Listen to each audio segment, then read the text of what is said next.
Students, let's continue planning chapter. Planning chapter में हमने अभी कंप्लीट करा था प्लानिंग प्रोसेस। अब हम करेंगे प्लानिंग की लिमिटेशंस।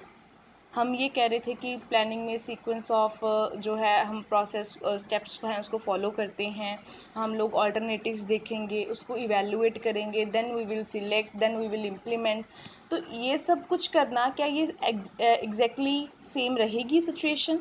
ठीक है, क्या हमें ये प्लानिंग प्रोसेस है वो प्रॉफिटेबल होएगा या नहीं होएगा? ठीक है, तो कहीं ना कहीं ये सारी चीज़ें चेंज हो जाती हैं। जैसे हमने एक एग्जांपल करी थी कि हम मान के चलते हैं इन्फ्लेशन 5% से इंक्रीज़ करेगी, बट एक्चुअल में वो कितने से इंक्रीज़ हुई? 10% से। तो जो प्लानिंग प्रोसेस 5% के अकॉर्डिंगली बना था, क्या वो इस सिचुएशन में अब इम्प्लीमेंट हो सकता है? नहीं, क्योंकि सेल्स के प्राइजेस भी चेंज हो गए। ठीक है, प्राइस भी चेंज हो गए, एक्सपेंडिचर भी चेंज हो गया, सब कुछ चेंज हो गया, तो प्लान भी आपका चेंज हो गया। कहते ये तो नुकसान है। फिर आप इतना टाइम लगाते हो फोरकास्ट करने में, उसको इम्प्लीमेंट करने में, और फ्यूचर ही आपका अनसर्टन निकलता है। फिर वहाँ पे आप लोगों ने मतलब इस तरीके से, ये तो मैंने एक आपको केस बताया, और भी कई नुकसान जिसको आप बोल सकते हो कि प्लानिंग करने के आपको हर बार फ़ायदे तो होते ही नहीं है, कभी कभार आपको नुकसान होते हैं। तो वो नुकसान कौन कौन से हैं वो यहाँ पे पढ़ेंगे। तो आपको इसका क्वेश्चन कैसे आ सकता है? Planning is always done for future but future is always uncertain. कि आप फ्यूचर के लिए काम करते हो या फ्यूचर के लिए आप लोग डिसाइड करते हो और फ्यूचर अनसर्टन है। फिर आप कहते हैं फिर इसका मतलब क्या है, इस स्टेटमेंट को एक्सप्लेन करो। तो स्टेटमेंट का मतलब यही बनता है, कहते फिर तो प्लानिंग की लिमिटेशन है। तो लिमिटेशंस हम लोग फिर इस क्वेश्चन में एक्सप्लेन करेंगे। पहले तो प्लानिंग का मीनिंग है वो सेम एज इट इज़ आप पिछले वीडियो वाला ही लिख सकते हो कि प्लानिंग का मतलब क्या है। प्लानिंग में हम ये डिफ़ाइन करते हैं कि हम लोग जो है ये मतलब का इंटेलेक्चुअल प्रोसेस है जिसमें आप ये डिसाइड करते हो कि कौन कब कहाँ पे ये सारा काम करेगा। ठीक है, पहले से ही आप लोग एक फ्रेमवर्क रेडी करते हो, ब्लूप्रिंट रेडी करते हो, जिसको आप प्लानिंग कहते हो या जिसको प्लान कहते हो। So planning involves setting up of objectives and appropriate course of action. Objective set करते हो और उसका कोर्स पाथवे डिसाइड करते हो कि उसको उस ऑब्जेक्टिव को आपने अचीव कैसे करना है। आप आज कहाँ पे हो एंड फ्यूचर में आप कहाँ पे अपने आप को देखते हो। ठीक है, इसको प्लानिंग कहते हैं। डेफिनेशन आप कोई भी लिख सकते हो जो आपको इजी लगे। अब इन्होंने लिखा है कि प्लानिंग में लिमिटेशंस जो हैं आपकी वो दो तरीके की हो सकती हैं, एक इंटरनल लिमिटेशन, एक एक्सटर्नल लिमिटेशंस। तो बेसिकली हम पढ़ेंगे इंटरनल लिमिटेशंस कि प्लानिंग करने के बाद विद इन एन ऑर्गेनाइजेशन आपको कौन कौन सी प्रॉब्लम्स जो है वो फेस करनी पड़ सकती हैं। पहले लिखा है planning leads to rigidity. Rigid क्या होता है? चेंज नहीं कर सकते। फ्लेक्सिबल है जो चेंज हो जाएगा। अब प्लान जो है, प्लान बनाया ही किस लिए है? ताकि उसको फॉलो करा जा सके। प्लानिंग में मैंने अपना ऑब्जेक्टिव डिसाइड कर लिया, प्लानिंग में मैंने अपना कोर्स ऑफ एक्शन डिसाइड कर लिया, प्लानिंग में मैंने प्राइस डिसाइड कर लिया, मशीनरी कहाँ से लेनी है, कौन सा एम्प्लॉय काम करेगा, सब कुछ डिसाइड हो गया। तो कहते फिर वो क्या है? अगर पहले से ही वो चीज़ें डिसाइडेड है, एक सीक्वेंस सेट है, तो वो रिजिड है, आप उसको चेंज नहीं कर सकते। Once plans are made to decide the future course of action, the manager may not be in a position to change them. क्योंकि एक चीज़ भी चेंज करेगा तो उसको सब कुछ दोबारा से डिसाइड करना पड़ेगा। एक्सपेंडिचर भी हिल जाएगा, इनकम जो उसने फोरकास्ट या ज्यूम करी है वो भी चेंज हो जाएगी।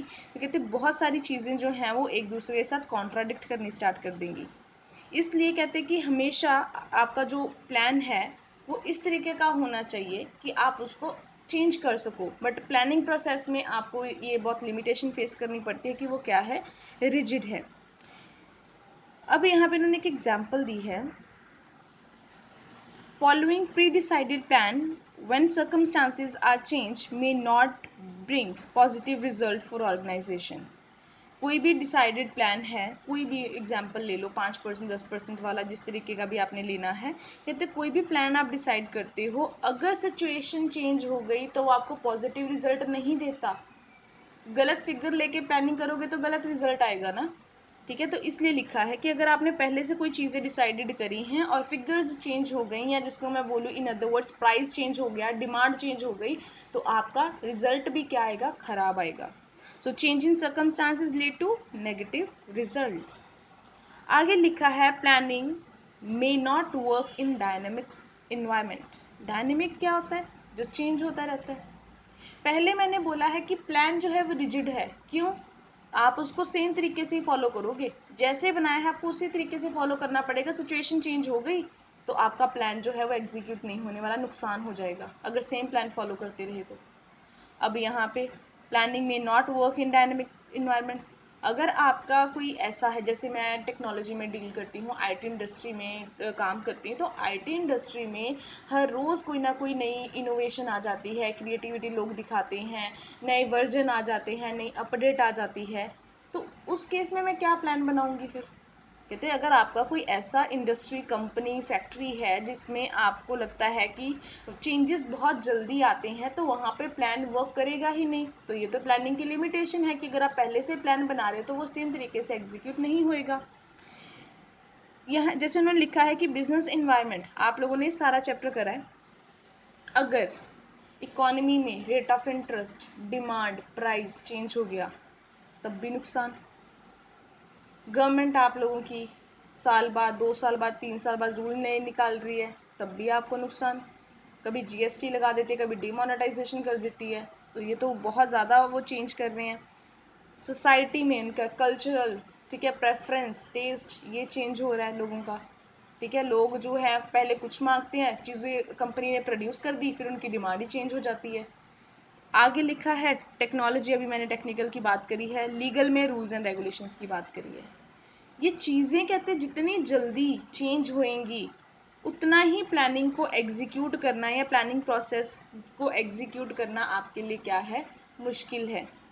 चीज़ें सारी बनाई मैंने, इनको देखते हुए, ध्यान में रखते हुए प्लान बनाया, बाद में लोग उठ के आए, वो कहते हैं हमारी तो प्रेफरेंस ही बदल गई, हम तो ये चीज़ें खरीदेंगे ही नहीं। तो फिर वहाँ पे आपका प्लानिंग क्या करेगी? डिमांड ही नहीं है वहाँ पे चीज़ों की, तो आप कैसे उन चीज़ों की सेल्स करोगे? चाहे फिर आप लोग by one get one offer लगाते रहो, चाहे आप लोग मीडिया में उनकी जो है ऐड देते रहो, तो कहते हैं वहाँ पे उस चीज़ का कोई फ़र्क नहीं पड़ेगा। तो मेक श्योर कि अगर आप लोग की ऐसी आप कंपनी में या ऐसे सेक्टर में आप काम करते हो जहाँ पे बहुत जल्दी चेंजेस आते हैं, जैसे फैशन में बड़ी जल्दी चेंजेस आते हैं, फैशन हर दूसरे तीसरे दिन या महीने बाद बदल जाता है, तो कहते हैं वहाँ पे फिर प्लानिंग काम नहीं करेगी। ओके जी, अब करेंगे तीसरा पॉइंट। यहाँ से सॉरी, ये कंटिन्यू भी चल रहा है। Difficult to forecast future changes, कि हम आप फ्यूचर चेंजेस को फोरकास्ट नहीं कर सकते। एग्जाम्पल लिखी हुई है, सेम है ट्रेंड एंड कॉस्ट में, अगर आपकी कोई भी चेंजेस आ जाएं तो। अब लिखा है इट रिड्यूसेस क्रिएटिविटी। प्लानिंग की वजह से कहते हैं आपकी जो क्रिएटिविटी है वो रिड्यूस हो जाती है। क्रिएटिविटी क्या होता है? आप बीच में कुछ अपना इनोवेशन कर सकते हो, कोई चेंज कर सकते हो। जब प्लान बन गया है, उन्होंने डिसाइड कर लिया है कि ये मशीनरी है, ये रॉ मटेरियल है, इतनी कॉस्ट पे चीज़ें प्रोड्यूस होंगी, तो लोग क्रिएटिविटी कहाँ पे दिखाएंगे? अपनी मर्जी से बीच में चेंज तो कर ही नहीं सकते। फिर जब चेंज नहीं होएगा, क्रिएटिविटी नहीं होएगी, तो क्रिएटिविटी नहीं होएगी तो चीज़ें बिकेंगी नहीं। तो ये प्लानिंग की क्या है? Limitation. Pre planned activities bring certain limitations. तो कौन कौन सी लिमिटेशंस हैं? Result, manager stop taking initiative. Manager तो इनिशिएटिव लेगा नहीं, क्योंकि उसको पता है चीज़ें बनी हैं, चीज़ें डिसाइडेड हैं, जो बना है यही खाना पड़ेगा, तो वो बीच में चेंज ही नहीं करेगा। ठीक है, तो नेक्स्ट लिखा है स्टॉप गिविंग सजेशन। सजेशन कब दिए जाते हैं? जब कुछ डिसाइड करना होता है। प्लानिंग में तो सब कुछ पहले ही डिसाइड हो चुका है ना, तो आप सजेशन कहाँ पे दोगे? सजेशन भी नहीं दे सकते। इसलिए उन्होंने लिखा है कि प्लानिंग की वजह से आपकी क्रिएटिविटी क्या हो चुकी है? रिड्यूस हो चुकी है। ये आपको प्लानिंग का नुकसान है कि अगर आप पहले से ही प्लान कर रहे हो तो फिर भूल जाओ कि बीच में मैनेजर कुछ अपना जो है अपना सजेशन या आपको इनिशिएटिव अपना किसी भी तरीके से इनिशिएटिव लेगा। Planning involves huge cost. एक बात हमेशा ध्यान में रखना, इन्होंने ऐसे डायग्राम भी बनाया है। कॉस्ट हमेशा, मैं सिर्फ पैसे के टर्म में बात नहीं करती कि खर्चा बढ़ गया मतलब कि आपने जो है एक्सपेंडिचर ज़्यादा कर दिया, पैसे ज़्यादा खर्च कर दिए। कॉस्ट में टाइम भी आता है कि आपका खर्चा हुआ, टाइम भी खर्च करा आप लोगों ने। आप लोगों ने 3-4 महीने काम नहीं करा, प्लानिंग करते रहे, वो भी तो नुकसान हुआ ना आपका। तो कहते हैं प्लानिंग इन्वॉल्व ह्यूज कॉस्ट, क्योंकि इंटेलेक्चुअल प्रोसेस है and the company needs to hire professional experts. तो वो प्रोफेशनल्स को हायर करते हैं, फिर उनको पैसा भी देते हैं, अपना भी वो टाइम जो है वो कंज्यूम होता है उनका। तो कहते हैं उसके बाद अगर प्लानिंग में फिर फ्यूचर में कोई चेंज आ गया तो प्लानिंग फिर नुकसान, मतलब इम्प्लीमेंट नहीं होएगा प्लान आपका, फिर दोबारा से बनाओ।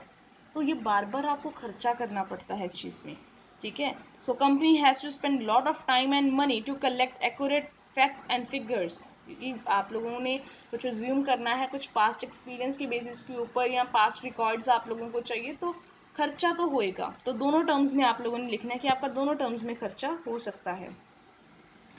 It is a time consuming process. So time consuming process तो है। प्लानिंग कंज्यूम टाइम इन, किस किस चीज़ में टाइम कंज्यूम होता है? पहले तो ऑल्टरनेटिव सिलेक्ट करना, फिर उसके बाद अजम्पशंस करना, और उसके बाद तो आप लोगों को पता ही है कि और कितना कितना आप लोगों का काम जो है वो होता है। अब एक चीज़ और पढ़नी थी हम लोगों ने अभी जो करा है कंप्लीट, वो थी हमारी इंटरनल लिमिटेशंस। अब हम थोड़ी सी बात करेंगे एक्सटर्नल लिमिटेशंस की, कि जब आप लोग प्लान कर रहे हो तो बाहर से भी आपको कई तरीके के ऐसे जो हैं चेंजेस आते हैं जिसकी वजह से नुकसान होता है या प्लान जो है इम्प्लीमेंट नहीं होता। जैसे उन्होंने लिखा है नेचुरल क्लैमिटी, फ्लड आ गया, अर्थक्वेक आ गया, हमें नहीं पता था। जैसे अभी हम बात करें कि कोरोना आ गया, हमें नहीं पता था, पिछले साल के प्लान्स बन रहे हैं कि हमने इतनी प्रोडक्शन करनी है, हमारी बिक जाएगी, इस साल तो शॉप्स ही नहीं खुली, पहले कितने टाइम लॉकडाउन के पीरियड में तो उनकी वो सेल्स हुई नहीं। तो ये चीज़ें क्या पहले प्रिडिक्ट कर सकते थे हम लोग? नहीं। प्लानिंग करी बट स्टिल फ्यूचर अनसर्टन होने की वजह से और बाहर जो है एक्सटर्नल इन्वायरमेंट में कुछ चेंजेस आने की वजह से वो चीज़ें जो हैं या वो प्लान है आपके इम्प्लीमेंट नहीं हो पाए। सो कहते हैं इसकी वजह से भी ये रिजल्ट है इन failure of plan. Change in competitors policy, आप लोगों को लगा कि कॉम्पिटिटर ने प्राइस जो हैं उनके कॉम्पिटिटर के प्राइस जो हैं जैसे 15 रुपये हैं पेप्सी के, आप सोच रहे हो आप कोको कोला का प्राइस 10 रुपये कर दोगे तो चीज़ें बिक जाएंगी। तो आपके क्योंकि आपके जो है सॉफ्ट ड्रिंक का जो पैसे हैं वो 5 रुपये सस्ते हैं, लोग आपकी चीज़ को प्रेफरेंस देंगे। पर पेप्सी के साथ उन्होंने कोई भी बिस्किट या चॉकलेट साथ में फ्री कर दी, लोग फिर वही चीज़ खरीद रहे हैं। आपने तो उनके अकॉर्डिंगली 10 रुपये करे ना कि उनके 15 हैं तो मैं 10 पे चीज़ बेचूंगा, तो 5 रुपये सस्ती होएगी, लोग मेरी चीज़ खरीदेंगे। उन्होंने चीज़ महंगी करके साथ में by one get one offer जो है वो दे दिया, तो चीज़ फिर भी उनकी बिकी। इसलिए वो कहते हैं कि चेंज इन कॉम्पिटिटर्स पॉलिसी, आप लोगों ने जो एक्सपेक्ट करा था उसके अकॉर्डिंगली काम हुआ नहीं, फिर आपका प्लान क्या हो गया? फेल हो गया। फिर वो 10 रुपये वाला प्लान तो चलेगा नहीं, फिर आपको दोबारा से प्लान बनाना पड़ेगा। चेंज इन टेक्नोलॉजी, आप इसको लिख सकते हो कि बाहर से जो टेक्नोलॉजी है वो चेंज हो गई है जिसकी वजह से आप उन चीज़ों को सेम इम्प्लीमेंट नहीं कर सकते। जैसे उन्होंने लिखा है कि ओल्ड मशीन अब आप यूज़ नहीं कर सकते हो टेक्नोलॉजी, क्योंकि नई मशीन्स आ गई हैं। जैसे पहले चीज़ें हाथ से बनती थी अब मशीन से बनती हैं, तो उस तरीके से कहते आपकी चीज़ें नहीं बिकेंगी। चेंज इन टेस्ट, आपको पता है क्योंकि टेस्ट में यहाँ पे भी क्यों लिख रही हूँ, क्योंकि एक्सटर्नल इन्वायरमेंट में ये चीज़ें आती हैं, कंज्यूमर बाहर से इन्वॉल्व होते हैं, कंपनी के बीच में नहीं आते, ठीक है। तो आप इसको ऐसे भी लिख सकते हो कि जो कंज्यूमर है कस्टमर है, दोनों का अगर टेस्ट भी चेंज हो जाएगा, उनकी प्रेफरेंस चेंज हो जाएगी, उनकी डिमांड चेंज हो जाएगी, उसकी वजह से भी आपका प्लान एग्जीक्यूट नहीं हो पाएगा। And change in government policy, and you all know that कि अगर गवर्नमेंट ही अपने रूल्स चेंज कर लेगी, जीएसटी का रेट जैसे पहले उन्होंने करा था, डिमोनेटाइजेशन करा था, इस तरीके से गवर्नमेंट अगर चेंज हो रही है या गवर्नमेंट के रूल्स चेंज हो रहे हैं तो भी आपके प्लान्स जो हैं एज पर द सिचुएशन वो जो है इम्प्लीमेंट नहीं होंगे। So manager have no control over government, तो गवर्नमेंट के रूल्स को तो रोक नहीं सकते ना चेंज कर सकते हो। तो ये सारी चीज़ें ऐसी हैं जो आपके कंट्रोल में नहीं हैं, चाहे मैं जितनी लिमिटेशंस अभी तक हमने करी हैं आपके कंट्रोल में नहीं है, बट अल्टीमेटली आपको उन चीज़ों का क्या है? नुकसान। तो लिमिटेशंस तो सारे बच्चे लिखते हैं, बट आपने क्या करना है, लिमिटेशंस को दो पार्ट्स में लिखना है, एक है आपकी इंटरनल, एक है आपकी एक्सटर्नल लिमिटेशन। इंटरनल लिमिटेशंस हम लोगों ने भी पहले पढ़ी हैं सारी, अब मैंने जो ये 5 पढ़ी हैं ये आपकी एक्सटर्नल लिमिटेशन में आती हैं। तो आप इन चीज़ों को जो है वो कवर कर लेना एक टॉपिक में।